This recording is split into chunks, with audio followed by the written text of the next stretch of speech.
ladies, welcome to Enliven You. My name is Carmen, and my question for you today is, have you ever felt like something is off emotionally even when life looks fine on the outside? Today I want to unpack emotional wellness, what it means, why it's the key to feeling whole, and some surprisingly simple science-backed techniques to access it. Because here's the truth, emotional wellness is not about being happy all the time, it's about being real about how you feel moment by moment.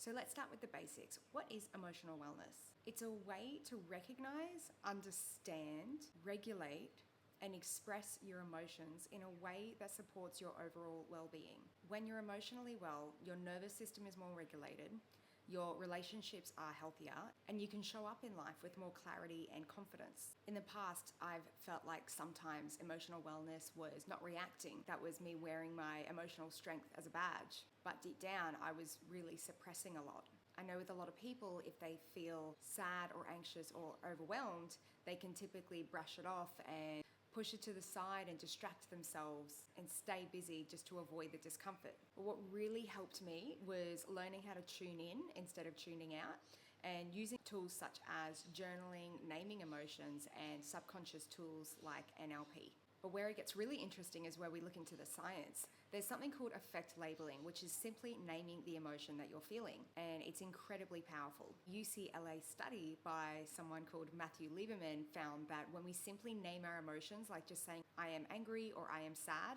takes activity away from the amygdala, which is the emotional and fear center in our brain. So that center becomes more calm, and activity in the prefrontal cortex turns up, which is our executive functioning center, which helps us think and respond more clearly and more calmly. So he called this technique name it to tame it. And they found that people that can name their emotions can reduce their reactivity by 50%.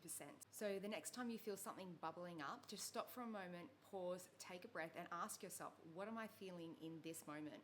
Give your nervous system some space to breathe. Another way of working on your emotional wellness is by journaling. So a doctor named James Pennebaker found that by journaling for 4 consecutive days for 15 to 20 minutes on what's going on in your life emotionally, improved mental clarity, emotional processing, immune function, and even reduced doctor's visits. So when you write things down, you're not just venting, but you're helping your brain make sense of the experience. So journaling reduces your stress, it lowers your cortisol levels, which is your stress hormone, and it boosts your resilience. So why is this important?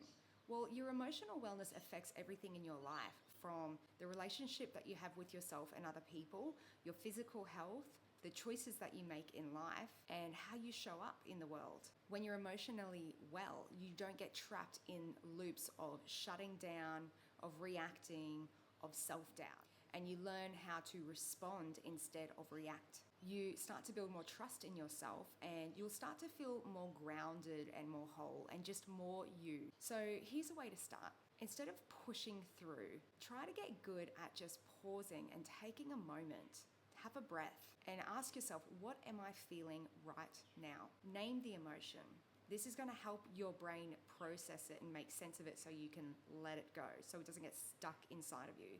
Am I feeling frustrated? Am I feeling angry? Am I feeling anxious? And then you want to give that emotion some space to land. So write something about it. Find a piece of paper and a pen and just write down, even for a couple of minutes. Just a few minutes of journaling can really shift your state. And just remember that emotional wellness is not about pushing bad feelings away and only wanting to feel good.